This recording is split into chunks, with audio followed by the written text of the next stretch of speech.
Welcome to GoodChristadelphianTalks. I'm Levi. And I'm Chris. And I'm Brian. Thank you for joining us this week. On this podcast, we select one talk a week to help us get the Bible in our daily newsfeed. We post a new episode at the start of each week with a short intro beforehand to kind of set the stage for the talk you're about to listen to. And now, let's talk more about this week's talk.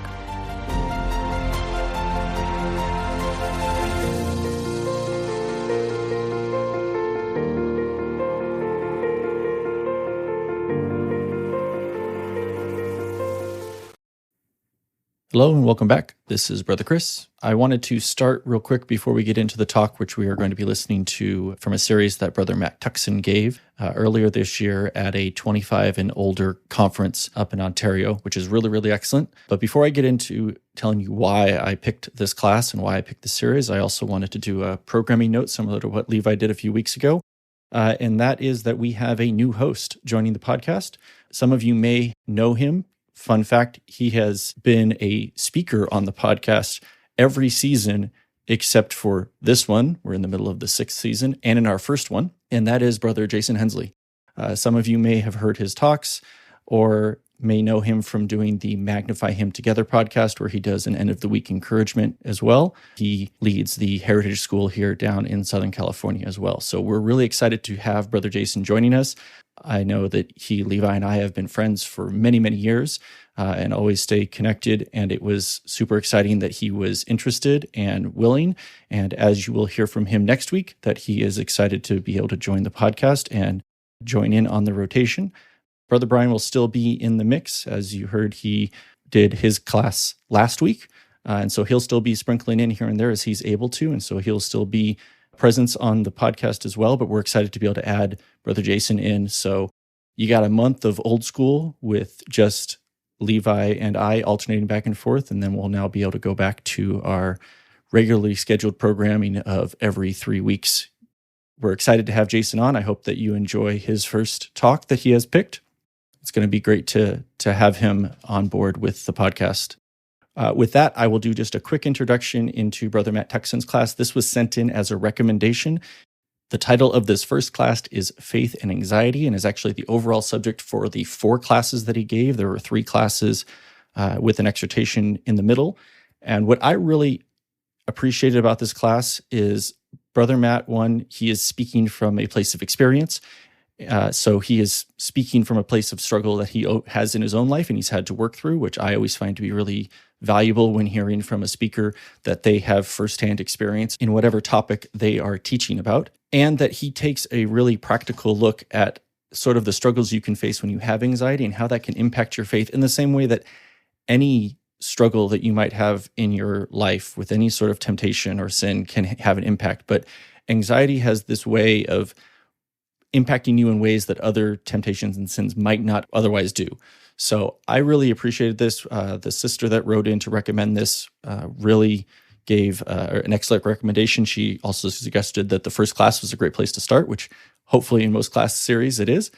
So I hope that you really enjoy this. I found it to be a really powerful one, and even just approaching it and his way of looking at how the different stages of struggling with something can impact you and where, at what stage we should be focusing our efforts, I found to be really, really encouraging. All 4 of the classes are excellent. We will have them up on the Good Christadelphian Talks extended podcast feed. And then in the second class, he mentions a handout.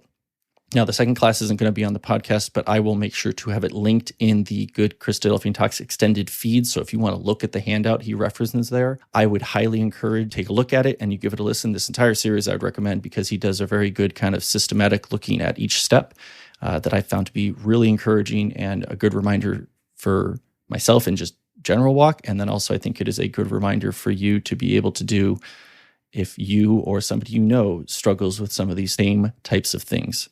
As always, thank you for the recommendations and suggestions. We really, really appreciate them. And I hope that you enjoy the first class from Brother Matt Tuckson on his series entitled Faith and Anxiety. So this weekend, my ultimate goal, I'll give you a one-liner. What is my goal for this weekend?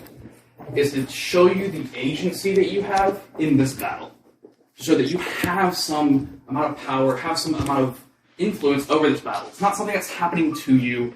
you actually get to participate in it. You get to actually fight the battle of anxiety actively. And to show you what can you do, get really practical, and what are the steps to deal with anxiety. Well, we have a lot to cover to get into that. Before I intro our series, I want to do a few disclaimers. Anxiety has a wide range. We have a little nervous about giving a talk, to I'm super panic attack, can't function, normal things don't really happen in my brain because I can't function right now. There's a whole range, right? And the lessons I'm going to be talking about, the principles I talk about, they do apply to the whole range, but they're going to apply very differently. And they're going to look very different depending on where in this range you kind of fall. And we'll talk about the nuances somewhat in the series. One thing I'm not going to get too detailed on too is like the medical side of anxiety, of like when to take medication and not, and things like that. I do want to be very clear. I'm pro-medication for the extreme cases of anxiety. I take it myself sometimes. I have a prescription for it. I use it every now and then. But I'm just not going to be getting into where's that line and the nuance. My point of that is simply to say, I think it should be on the table of discussion. It's actually going to be on the table of discussion in our discussion groups. So I look forward to hearing that from you all. But I'm not going to really getting into that nuance of when you take medication, when do you not. I will talk about how I view it in kind of a moral framework later on, but I'm not going to be getting into the details of like, well, at this point you should go see a doctor. That's not really what the class is about. The other disclaimer I want to do before we get into our intro is the phrase easier said than done is going to be extremely applicable to this series. I can't really talk about anxiety, which is something that you might battle with your whole life, in 4 hours and do it justice. There's just not a way to do that. On top of that, I'm going to be approaching this in a very kind of logical, thought-out process, and anxiety is an extremely emotional situation. And it can come off really unempathetic when I'm like, all right, here's how you logic your way through this, when I'm dealing with this really kind of volatile emotion. And so that's not my intention. I want to make that very clear. My intention is not to say, well, just think your way through it.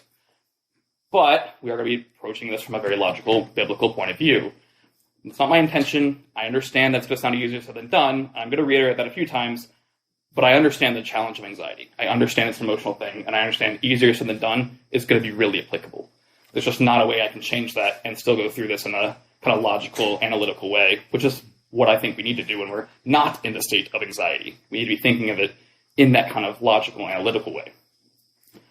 When we get into anxiety, it's a different story. All right, so with those disclaimers out of the way, we're going to go ahead and intro our class, or at least intro our series. So class 1 is going to be, go ahead. I forgot about your reading. So. I'm going to end up reading it later, so no worries. So class 1 is Faith and Anxiety. That's going to be this class.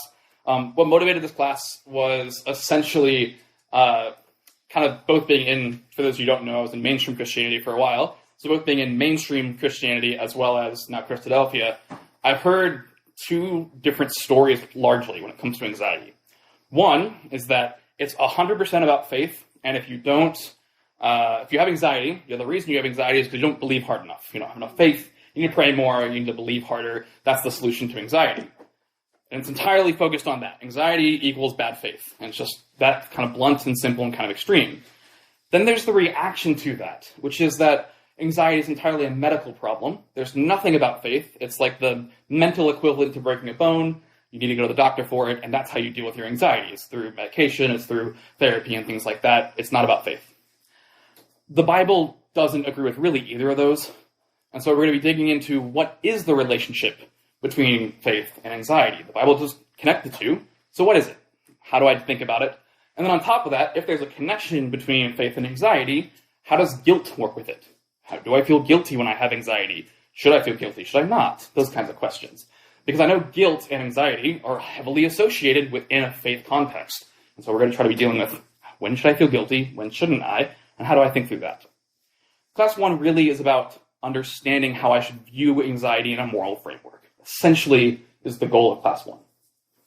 Class 2 is going to be the processing of anxiety. Now that I understand how to view it, how to think about it, what is anxiety inside of a moral framework, what do I do about it? That's going to be class 2. We're going to be going through a couple steps of dealing with anxiety, or of dealing with kind of the biblical framework of how to deal with anxiety. We're going to be looking through mostly David's life and see how he deals with it. Multiple different stages in his life, and he deals with it in a very similar pattern. He has a pattern of how he processes anxiety. So we're going to go through that pattern, and we're going to see, well, what does he do? We're going to think about how that might apply to our lives in some ways. When we get to our exhortation, we're going to be dealing with Christ's battle with anxiety, because he deals with it as well. And he deals with it in a very similar way to how David deals with it. And so we're going to be looking at how Christ deals with anxiety, how he processes his own anxiety, and we're going to go ahead and think about how does that apply to us. And the cool thing about Christ's story is we actually see that it gets easier as you process it more. As you put the steps into practice, the battle actually gets easier. Doesn't mean it goes away, but it does get easier. And so we'll see that in Christ's battle. And then our last class is kind of a tangentially related idea, which is we're looking at a case of anxiety. So specifically, I had a conversation with Gnomes, actually, about what is a common thing of people struggle with anxiety. And she said, having purpose, feeling fulfilled. So we're going to be looking at that and kind of use that as a use case of what do you do if you have that anxiety? How do you deal with it? What does it look like? What is our purpose? How do I examine my purpose? So we'll be doing that in class 4. As you can tell, we got a lot to cover. So we're going to be digging into this, and we're going to start with reading Matthew chapter 6, verses 16 to 34.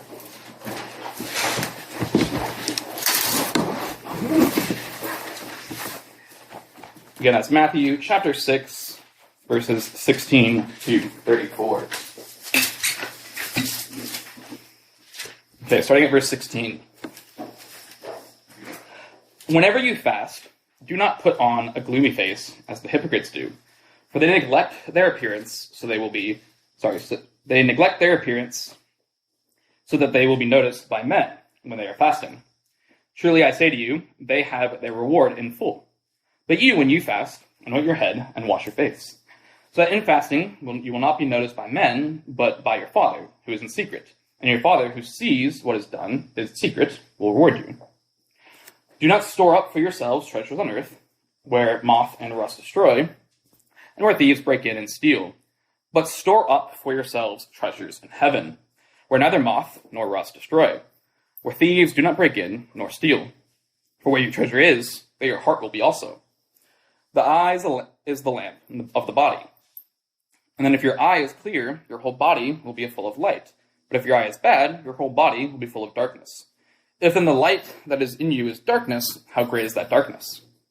No one can serve 2 masters, for either he will hate the one and love the other, or he will be devoted to one and despise the other. You cannot serve God and wealth. For this reason, I say to you, do not be worried about your life, as to what you will eat or what you will drink, nor for your body, as to what you will put on. Is not life more than food, and the body more than clothing? Look at the birds of the air, that they do not sow, nor reap, nor gather into barns, and yet your heavenly Father feeds them. Are you not worth much more than they? And who of you, by being worried, can add a single hour to his life? And why are you worried about clothing? Observe how the lilies of the field grow. They do not toil, nor do they spin. Yet I say to you that not even Solomon in all of his glory clothed himself like one of these. But if God so clothes the grass of the field, which is alive today and tomorrow, and tomorrow is thrown into the furnace, will he not much more clothe you, you of little faith? Do not worry then, saying, what will we eat? What will we drink? What will we wear for clothing? For the Gentiles eagerly seek all these things. For your heavenly Father knows that you need all these things. But seek first his kingdom and his righteousness, and all these things will be added unto you. Do not worry about tomorrow, for tomorrow will take care of itself. Each day has its own trouble. All right.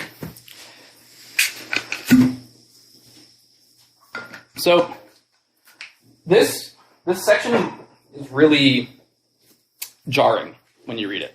And the reason it's jarring is because of verse 30. So I'm just going to reread that one. But if God so clothes the grass of the field, which today is alive and tomorrow is thrown into the oven, will he not much more clothe you, O ye of little faith?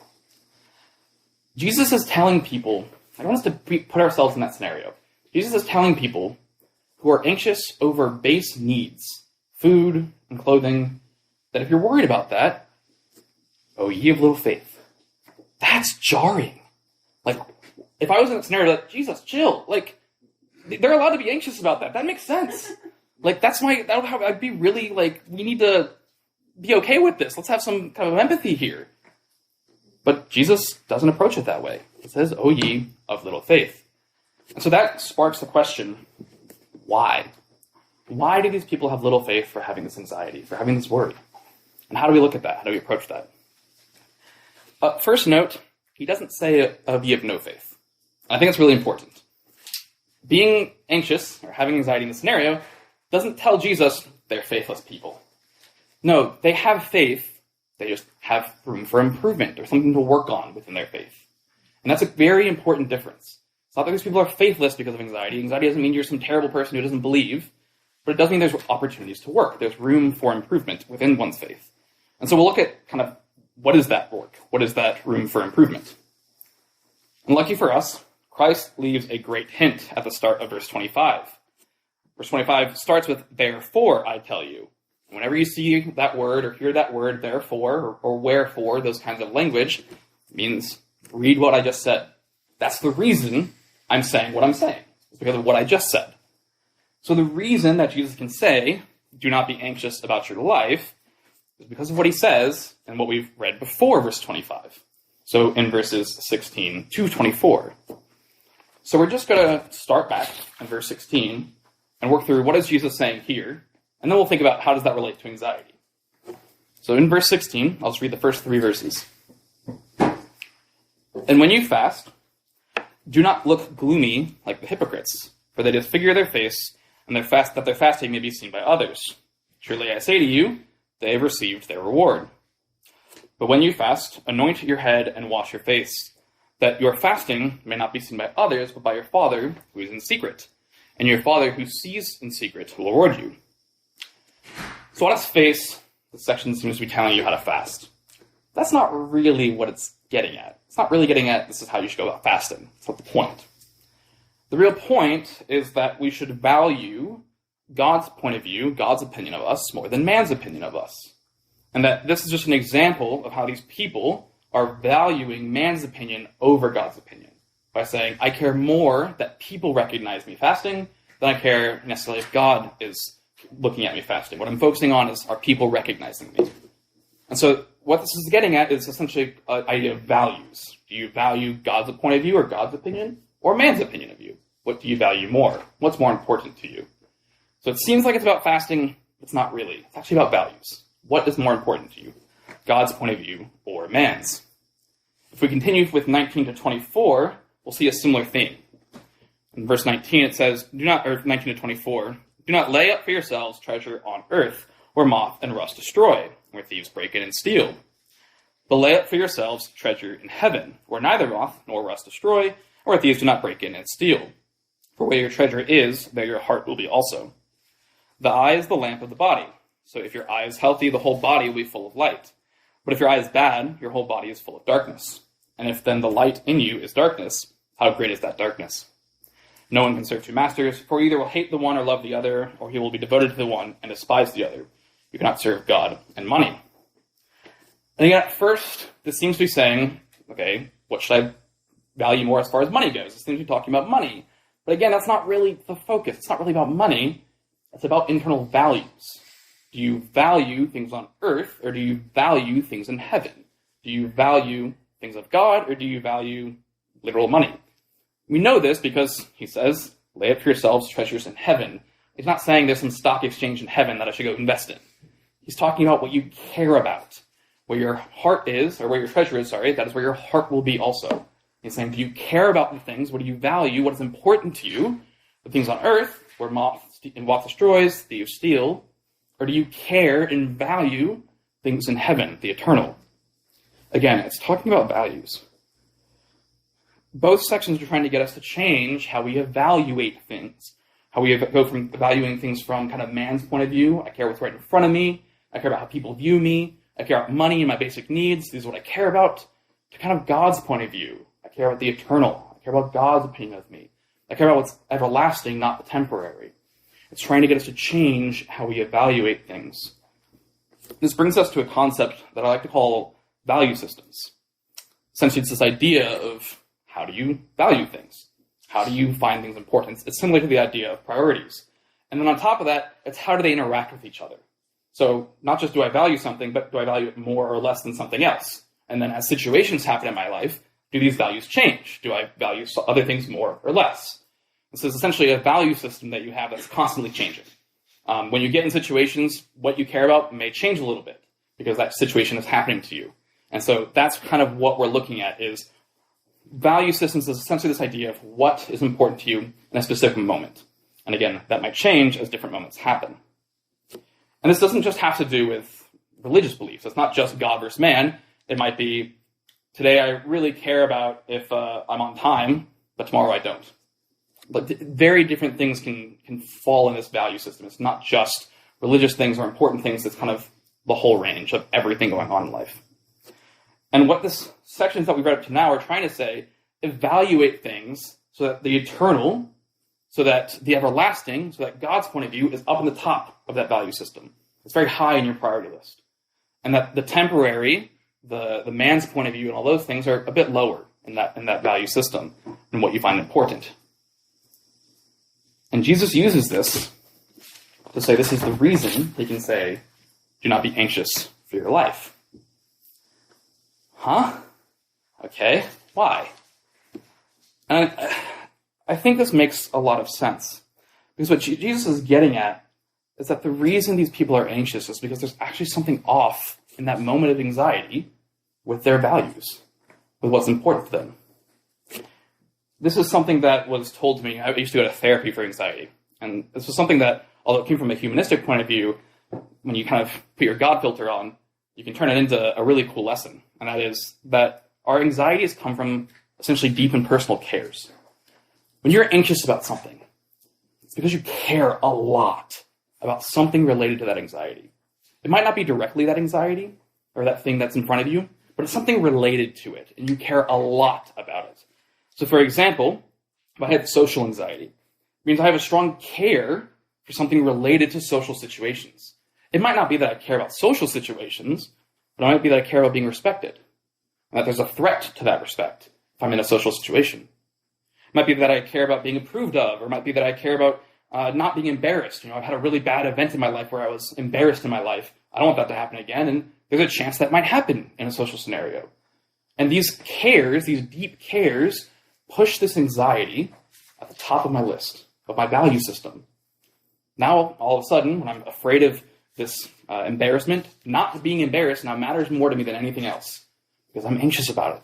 It's causing me to have physical reactions where I care about this, whatever this thing is that's causing me anxiety. It goes to the top of my values in that moment. It's not a thought-out priority. It's not a priority where I've written out my priorities and gone, this is how I would order them. It's not a planned value system. It's one that happens in the moment because you're anxious. And it comes from human nature. It's not something that you've thought out, planned, and said, no, I'm going to care about this more. It's something that's happening to you. You can choose to value that more. At the moment, your anxiety is kind of telling you, this thing, whatever you're anxious about, is the most important thing. It's all you should think about. It's more important than anything else. And that's why we get so worried to the point where we have physical reactions to the idea. And what Jesus is doing in this section is he's saying, these people, there's something off with their values if they're anxious, even about things that are as needed as food and clothing. And the reason is because God is going to take care of them. God has said he will take care of them. And he explains this in verses 26 and 30. Look at the birds of the air. They neither sow, nor reap, nor gather into barns, yet your heavenly Father feeds them. Are you not of more value than they? And then 30, but if God clothes the grass of the field, which today is alive and tomorrow is thrown in the oven, will he not much more clothe you?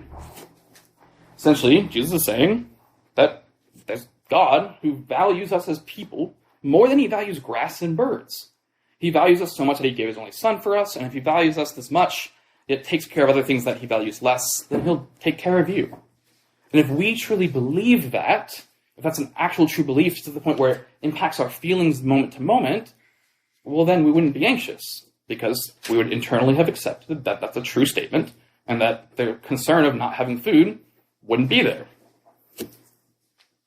Now, like I said, easier said than done. This is giving us insight into the relationship between faith and anxiety, but we haven't really gotten to how do we do with that yet. The thing is, anxiety essentially makes us value things way more than we should. And it's because it's part of our human nature. What we'll look into in a bit, we're not quite there, but we're going to look into how anxiety is essentially a temptation. It causes us to misvalue things, misevaluate things, because it's telling us, it's lying to us and saying, whatever it is that we're anxious about, social situations, anything else, I'll tell my personal story here in a minute, it tells us to value it as the highest thing. But then when we think through what does God value, that thing at the top really it shouldn't be there. But in the moment, our anxiety is telling us that is the most important thing. That's the biggest, most important thing to you in this moment. That is essentially what anxiety is doing. And that's why there's a relationship between anxiety and faith. It's not that anxiety and faith are just connected one-to-one. It's that there's this thing in the middle of values. And the values is the connector between faith and anxiety. The reason anxiety messes with our faith is because it changes our values. It changes what you care about. It changes what's at the top of the list. And like I said, this changes a lot. If you're anxious, this thing that you're anxious about, move to the top of the list. When you're later not anxious, it's not that high. It's much lower because these things change. These are moment to moment. I'm not talking about your planned out priorities. When you sit down and you do a chart and you say, what's more important to me and how do I structure my life? I'm talking about your moment to moment values, the moment to moment of what's important to you. And anxiety essentially tells you, change those values. That thing that you're anxious about needs to be at the top. In my personal story, I really experienced this. So a bit of background, my parents got divorced when I was 13. And the way they got divorced really kind of messed me up a bit. See, they got divorced in a way where one day, happy family. My mom, my dad seemed fine. Dad would come home from work. They'd get a hug, maybe a peck on the cheek. Seemed fine. No arguments. Never had any clue that anything was going on. Next day, I get told, yeah, we're having a divorce.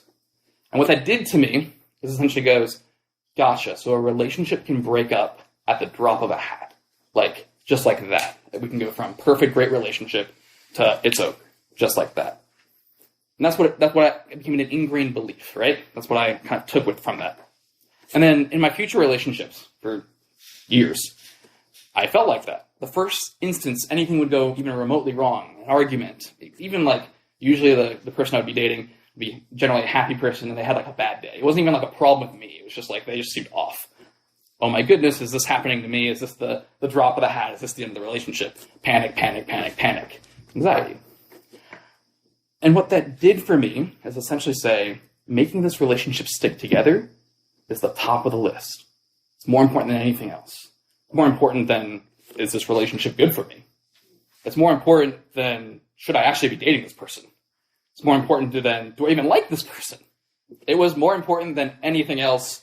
I needed to make sure that relationship stuck together because panic, panic, panic, panic. That's what was going on in my head. And as I mentioned, I went to therapy for this for a while. And again, this is one potential danger of going to therapy, and there's a lot of value that comes from it. I'm not saying it's bad. It's great. Highly recommend if you need it. But one danger is that you get a lot of humanism kind of thrown in the mix. So you have to have a God filter on. But one of the things that they had said, and they asked me one time that really just made me step back, was, do you actually want to be in this relationship? I was talking about a specific issue that I was dealing with at the time. The relationship was really bad at communication. The person didn't really talk to me a whole lot. That was causing me a lot of anxiety because my priority was to make this work. My priority was have it not happen to what my parents happened. Don't avoid that situation at all costs. Most important. The relationship wasn't a good relationship for me. We actually didn't need to be together. We weren't a good fit. But I couldn't think through that because I was anxious about keeping it together. And so that was my priority. And that's the problem with anxiety. That's why anxiety messes with faith, because I wasn't thinking through, is this relationship a good relationship to mimic Christ in the ecclesia? I wasn't thinking through, is this relationship a good relationship to raise kids in the truth? I wasn't thinking through, is this relationship something that's going to help me be more like Christ and help her be more like Christ? Those thoughts were not in my brain when I was freaking out about, is this something that something going wrong? Panic, panic, panic. When I sit back and think about it, those are at the top of my list. But in the moment of anxiety, those drop, keep it together, goes to the top. And that's the relationship between anxiety and faith. That's the problem of anxiety and why Christ can say, oh, you have little faith. Because in that moment, I'm saying faith takes a back seat, and my anxiety takes the front. Anxiety becomes the focus. That's why anxiety relates to faith. That's the reason that Jesus can say, "Oh, you have little faith," when dealing with anxiety. Now, that might seem harsh, but it's not that different than other temptations. It's not that different than anger or lust.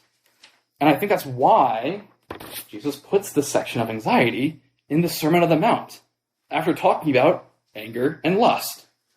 And so there's actually a lot of crossover of how we should think about temptation, or how we should think about anxiety, with how we should think about anger and lust. They do very similar things. Anger, essentially, when I get angry about something, is my human nature telling me whatever I'm angry about is worth being angry about, that I'm justified in being angry about it. It's telling me that it's important enough that I should be mad about it, and that I'm important enough that it's worth getting mad about. It's lying to me in some way. It's telling me something that is actually bad, well, it's telling me it's good. Lust is very similar. It's my human nature telling me this bad thing that I shouldn't want is actually something you should want.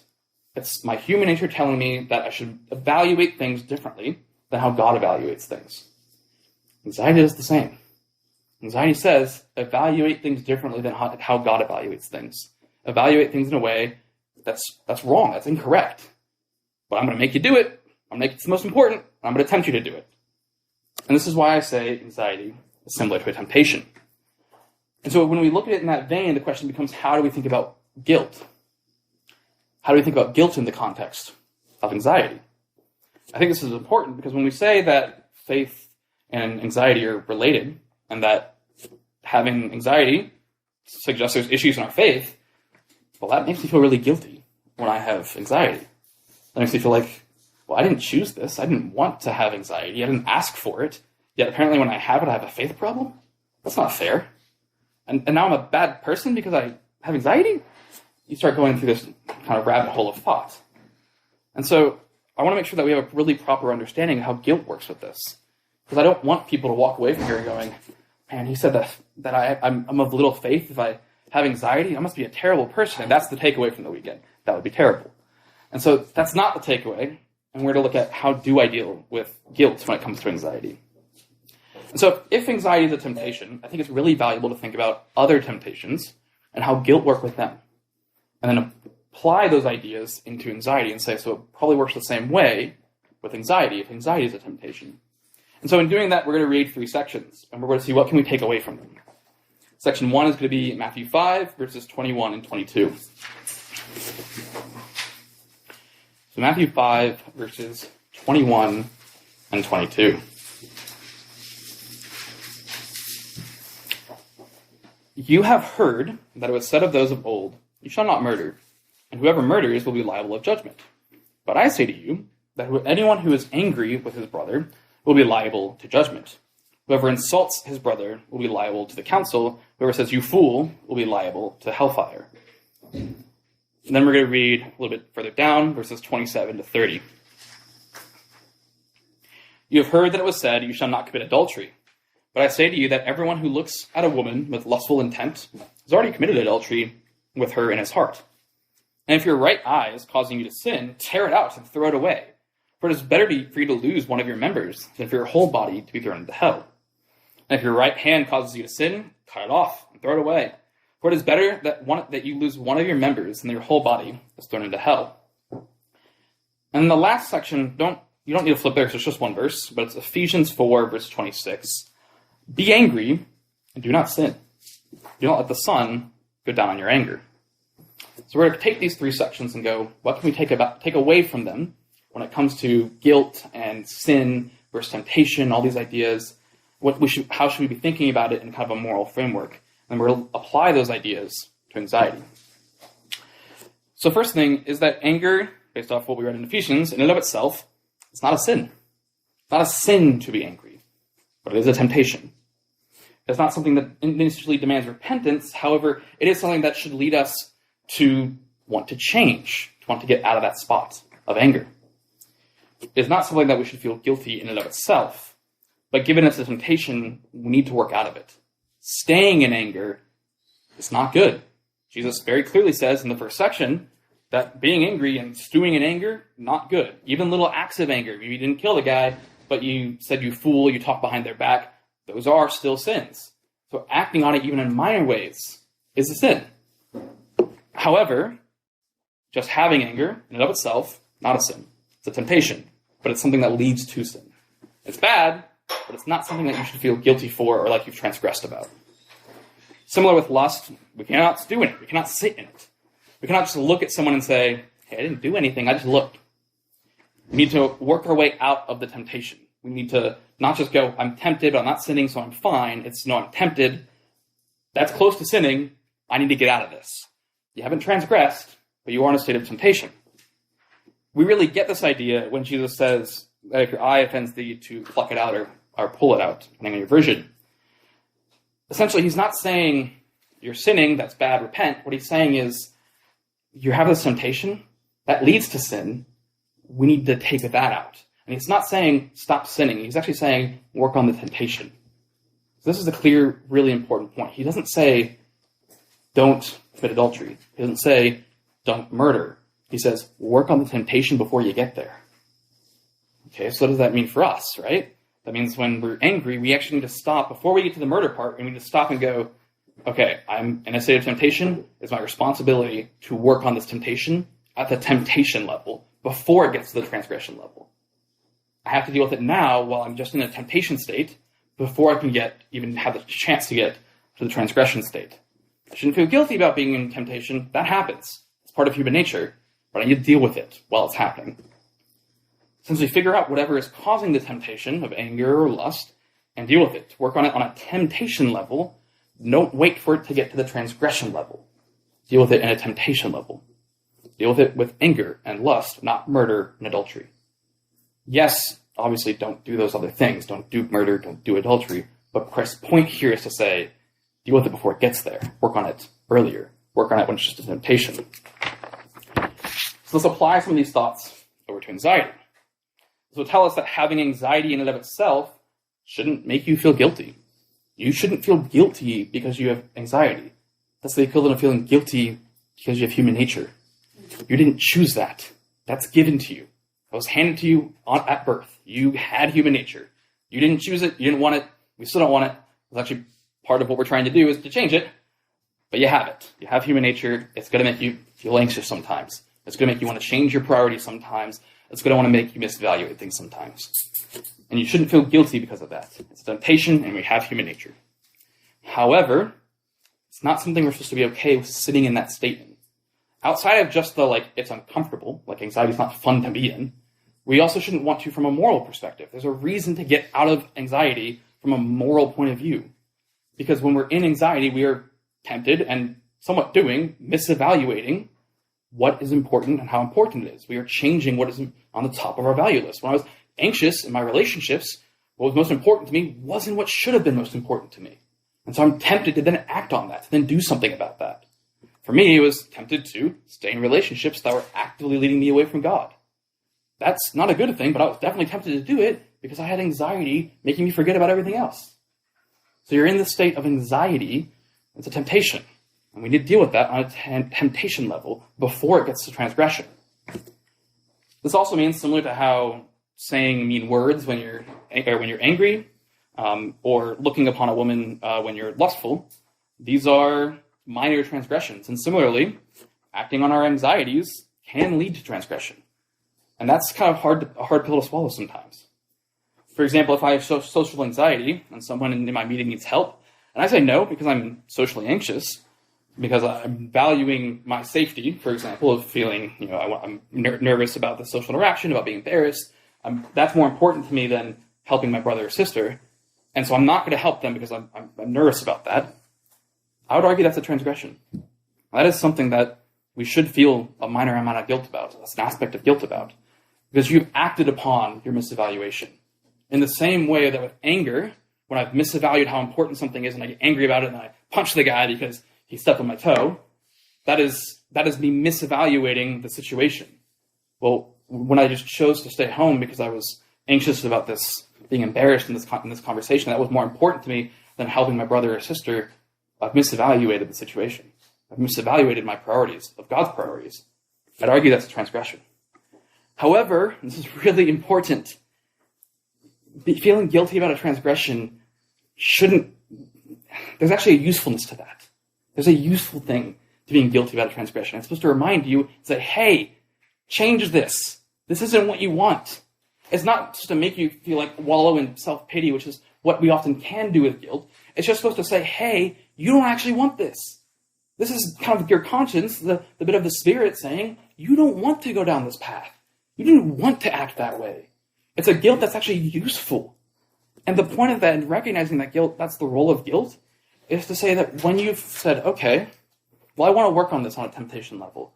I'm going to start putting into practice principles to make it so that I can deal with my anxiety in a way that stops me from transgressing, stops me from making those choices.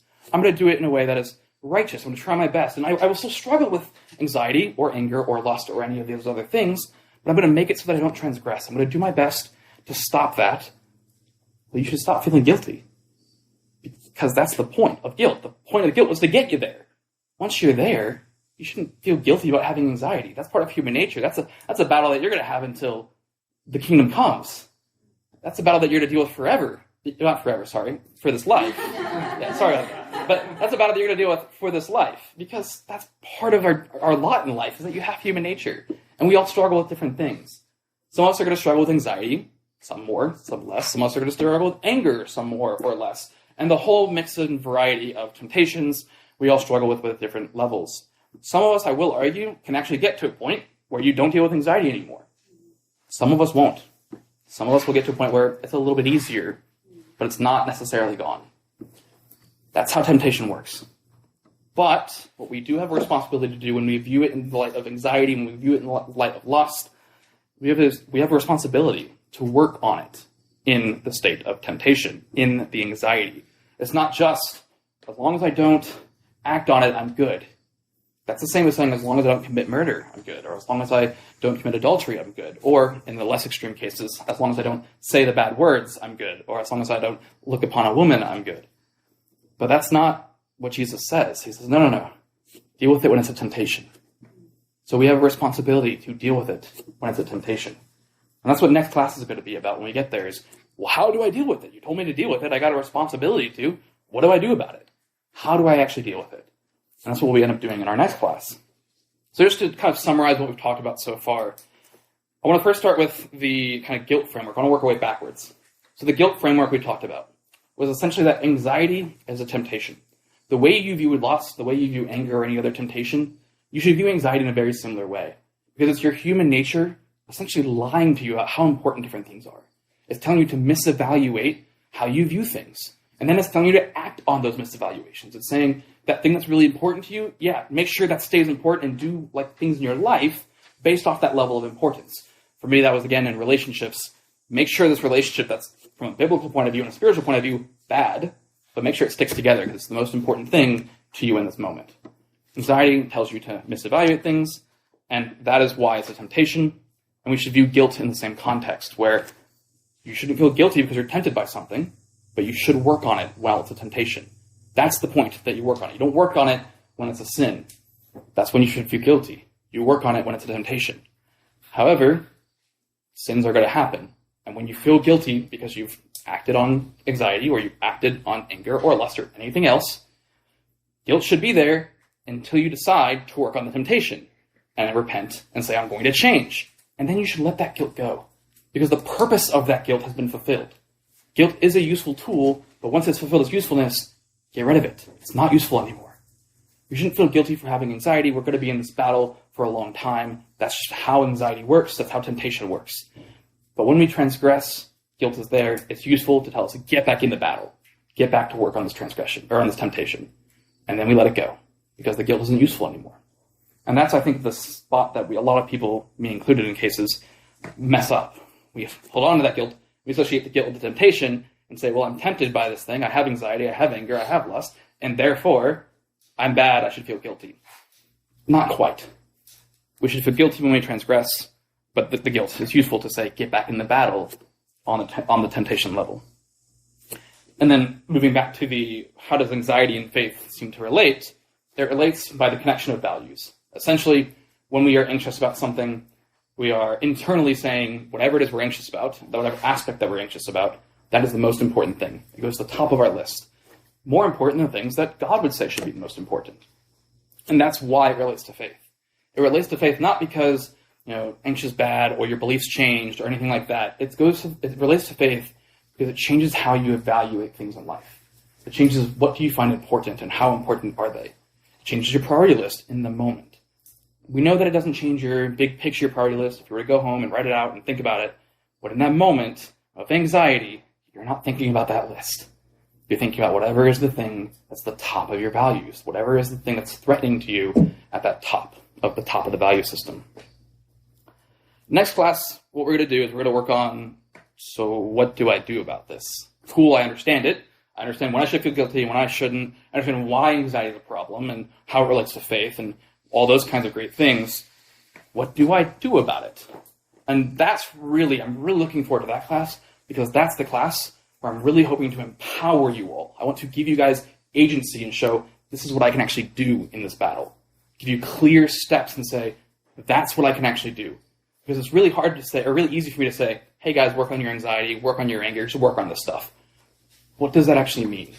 I want to give you guys real practical things from Scripture and then also from kind of my own personal experiences that say, this is how you can actually take steps in that direction and have power to really transform your mind. So that's going to be the goal of the next class. I really look forward to that.